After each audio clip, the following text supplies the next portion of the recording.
Ang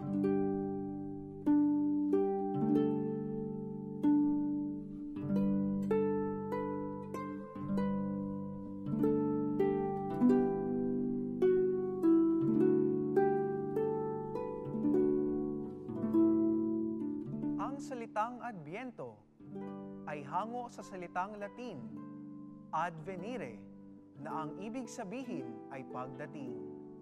Ang Adbyento ay ang panimulang panahon sa kalendaryo ng simbahan na naghuhudyat ng paghahanda sa Pasko ng pagsilang ni Jesus. Ito ay binubuo ng 4 na linggo matapos ang linggo ng Kristong Hari. Sa mga sagisag ng Adbyento, natatangi ang mga Advent candles. Ang 4 na kandila ay katumbas ng 4 na linggo ng Adbyento. Ang 3 kandila ay kulay ube at ang isa ay kulay rosas. Ang kulay ube ay sumasagisag ng paghahanda sa pamamagitan ng pagpepenitensya.